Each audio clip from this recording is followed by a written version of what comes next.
Hey everyone, welcome back to Afterlife Experiences. Before we jump in, drop your country in the comments below. It's amazing to see how these real-life experiences are connecting people from all around the world. And if you haven't yet, don't forget to subscribe so you don't miss any powerful testimonies like these. Let's get started. Hey guys, my name's Alex. I gotta be honest. I never thought I'd be sitting here sharing something this intense and deeply personal, but here we are. I'm just a regular person, living life day to day, nothing special, not someone who usually talks about spiritual experiences or anything like that. But what happened to me a few months ago completely shook my world. Like, I still feel this weight inside me every day. A mix of awe, fear, and something I can't really put into words. So I wanted to open up, share my story with you all, because maybe someone out there needs to hear it. It's about a near-death experience I had, and what Jesus told me during it, something that utterly changed how I see everything. It started when I was seriously sick, hospitalized, hooked up to machines. The beeping was constant, nurses rushing around, doctors checking in. It was all real, hectic, and honestly scary. Then suddenly, everything went silent. I felt my body start to slip away like I was floating, leaving all that behind. Next thing I know, I'm in this place filled with the brightest, purest light I've ever seen. So overwhelming that it was almost too much to bear. But the light wasn't just light, it was peace, it was love, it was power, all wrapped up in one. And then I saw him. Jesus. Not some statue or a picture, but alive, real, standing right there before me. His eyes were so full of compassion, but also this undeniable authority that made me feel exposed and comforted all at once. It's the kind of feeling that hits your soul and shakes everything inside you. Then he said words that have stayed with me ever since. Trump will stand before me soon. When I heard that, it felt like a lightning bolt struck me. My whole world tilted, and I kept asking myself, what does that mean? Why Trump? Why now? The world is so divided. Some worship him, some despise him, but hearing that from Jesus, it was beyond anything I imagined. It felt like a warning, but also something very serious and urgent. Jesus didn't say it with anger or judgment.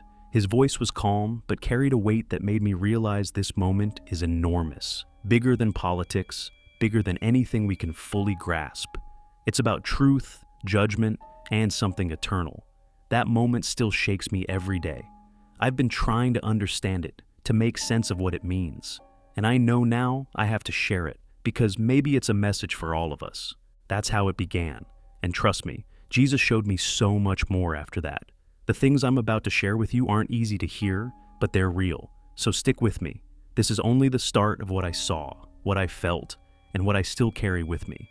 Right after Jesus said those words, Trump will stand before me soon, the weight of what he meant hit me like a tidal wave. I was still surrounded by that brilliant, overwhelming light, but inside, everything felt heavy. It was like the whole universe was holding its breath. Time seemed to stretch out and slow down. I couldn't move, couldn't breathe right, just stood there frozen. Then slowly, Jesus began to show me what that moment would actually look like. I saw Trump standing alone in this vast, empty space. It wasn't any courtroom I've ever known, not anything like what we see on TV. This was cosmic, eternal.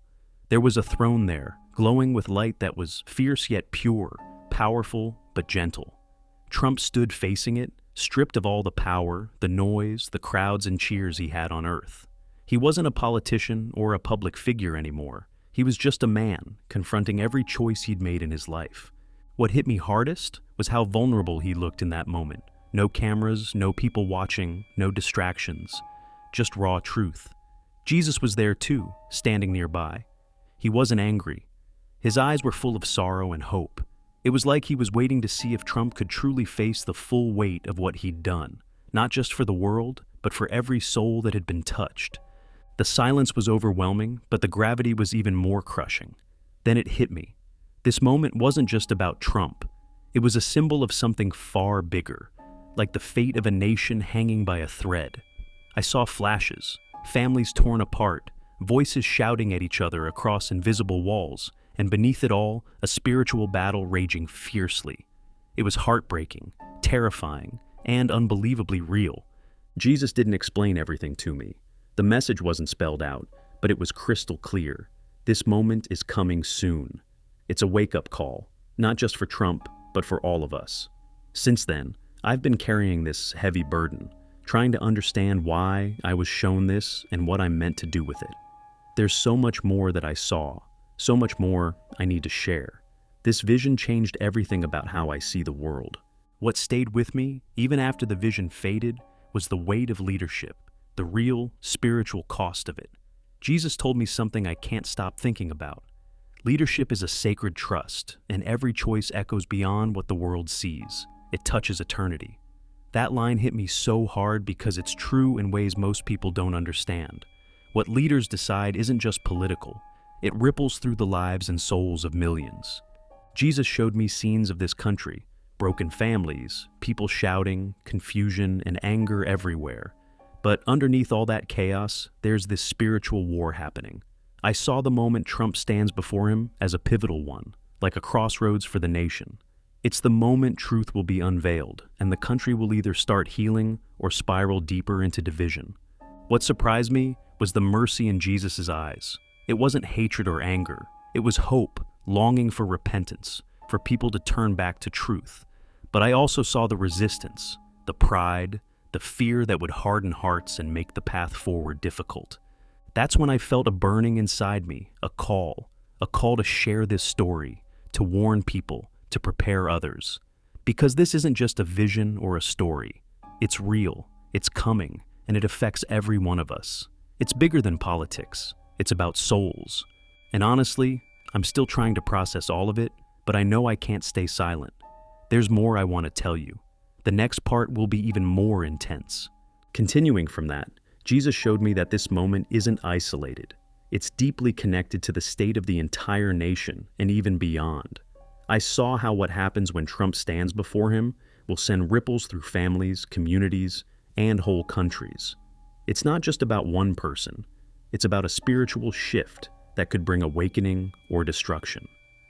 I witnessed people caught in confusion and fear, many not knowing where to turn. But amid the darkness, there were small pockets of light, individuals and groups starting to wake up, seeking truth and peace. That gave me hope, even as the tension built. Jesus made it clear this moment is a call to repentance, a wake-up call for every soul. It's not about left or right, Democrat or Republican. It's about facing the truth inside ourselves and turning back to what is right and just. That weight of responsibility is crushing sometimes. But the mercy and hope I saw are what keep me going. It's not too late, but the time is running out. People need to prepare, not just in body, but in spirit. That's what I want everyone to hear and understand as this story unfolds. The next part gets deeper into what comes after that moment and what it means for all of us. So, right after that intense vision where I saw Trump standing before Jesus' throne, the experience didn't just stop there. What Jesus showed me next expanded far beyond a single man's reckoning. It was about the fate of a whole nation and, in a way, the world itself. He made it clear that this moment is not an isolated event, but a pivotal spiritual turning point that could affect millions of lives in ways we can't fully grasp right now. I saw flashes of families across the country, people broken apart by political divisions, neighbors who once trusted each other now shouting from opposite sides of invisible walls. There were protests, arguments, social media wars, and a general atmosphere of confusion and fear. But beneath all that noise, there was a profound spiritual battle raging, something hidden but very real. It felt like the nation was at a crossroads, and what happens in that moment when Trump stands before Jesus would send ripples far beyond what we see on the surface. Then I saw people, ordinary people, starting to wake up in small, quiet ways. Groups forming in homes and churches, individuals turning to prayer and seeking truth amidst the chaos. That gave me a flicker of hope because even in the darkest times, light breaks through. Jesus showed me that mercy is still available, that the door to repentance and healing remains open, but time is running out. What struck me deeply was that Jesus made it clear this isn't about political parties or ideologies. It's not about Democrat or Republican, left or right. This moment transcends all that. It's about souls, about truth, and accountability on a spiritual level. The The divisions we see are symptoms of a deeper problem, a hardening of hearts, a refusal to see beyond pride and fear. And the burden of that truth weighed heavily on me.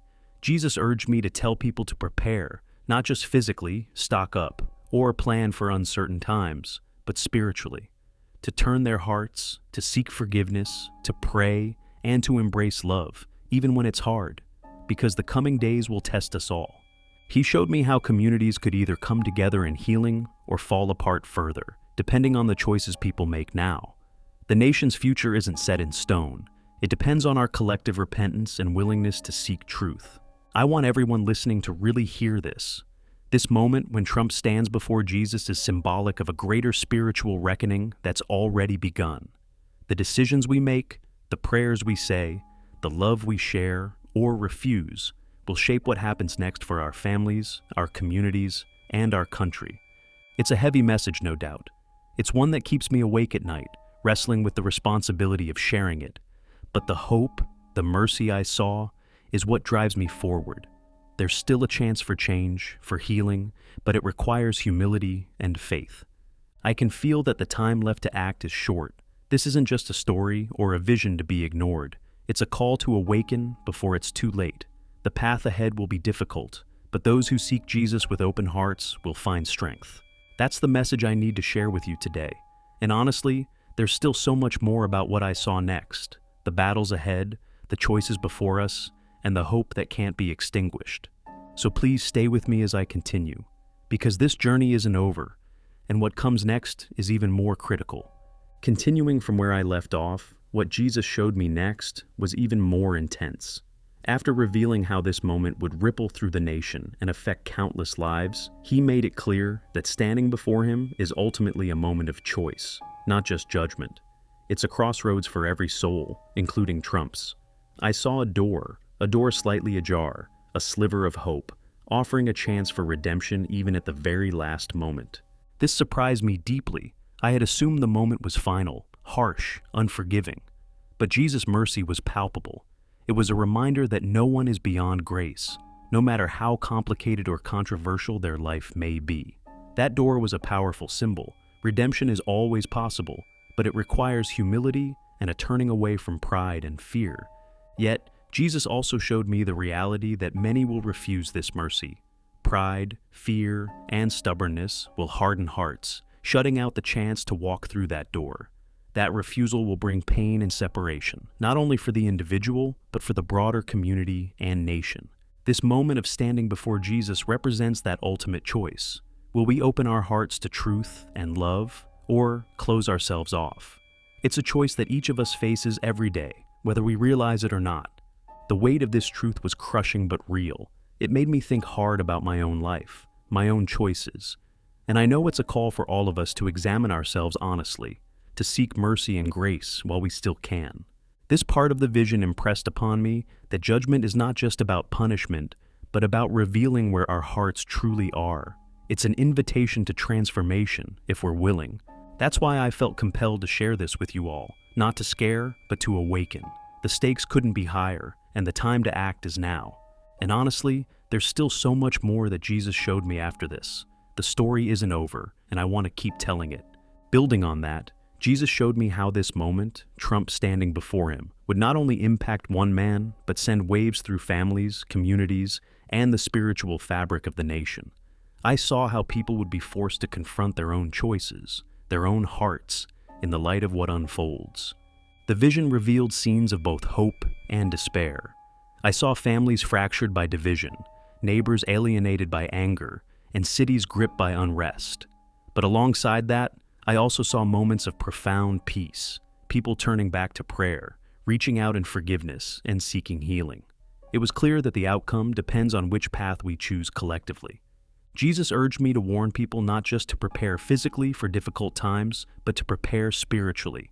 The coming days will test our faith and our hearts. Prayer, repentance, and a willingness to love will be our anchors in the storm. Time is short, and the call is urgent. This is not just a story to be dismissed. It's a call to awaken, to change, to turn back before it's too late. The path won't be easy, but those who seek Jesus will find strength and grace. This part of the experience made me realize that the future is not set. It depends on us, our choices, our prayers, our hearts. The battle is real, but so is the hope. And that hope is what keeps me going, sharing this with you. There's still so much more to say, and I'll keep telling you because I believe these messages are for all of us. What really struck me next was the incredible patience and love I felt radiating from Jesus. Despite all the judgment and truth laid bare, his heart was full of mercy. He told me, "I am patient, but the hour grows late. Those who open their hearts to me will find healing and transformation." That moment filled me with an overwhelming sense of hope. Like, no matter how far someone has fallen or how broken things seem, there is still a way back through grace. This was not about punishment for punishment's sake. It was about restoration, about giving everyone a chance to turn back before it's too late. I felt this deep invitation, not just to Trump, but to all of us, to choose love over fear, truth over lies, and unity over division. At the same time, I was made painfully aware of the reality that not everyone will accept this invitation. Pride, anger, and bitterness will close many hearts, making the road ahead difficult. But for those who seek him, Jesus promised strength, peace, and a new beginning. This part of the vision helped me understand that the coming judgment is intertwined with hope and mercy. It's a call to action, for all of us to examine our own lives and respond with humility. And so, as I share this with you, I want to remind everyone listening. The choice is ours. The chance for redemption is still here, but it won't last forever. There's one last part to this story, one final piece that ties it all together. I want you to hear it, because it's the heart of the whole message. So here we are, the final part of what I want to share with you. After everything I've seen and felt, the visions, the warnings, the mercy, Jesus showed me the full picture of what's coming. He made it clear that the moment when Trump stands before him isn't just a single event. It's a turning point for many, including each of us. I saw how every choice we make daily, every act of love or hate, every truth we accept or deny, builds toward that moment. It's a time of reckoning, yes, but also a chance for healing on a scale most can't imagine. The future isn't set in stone. It depends on how many hearts will open, how many will seek forgiveness and truth. Jesus told me that even in the darkest times, light can break through. He wants us to choose love, to come together, and to prepare ourselves spiritually for what's ahead. That means prayer, humility, and reaching out to others, even those we disagree with compassion. This message isn't about fear, it's about hope and responsibility. We're all part of this story, whether we realize it or not. The moment Trump stands before Jesus is a sign that time is short, and that each of us must decide where we stand. So, as I wrap up, I want to encourage you, don't wait. Open your heart, seek truth, walk in love, because the road ahead is challenging, but with faith, we can find peace. Thank you for listening to my story. I hope it touches you the way it's touched me and sparks something real inside. Take care and stay strong.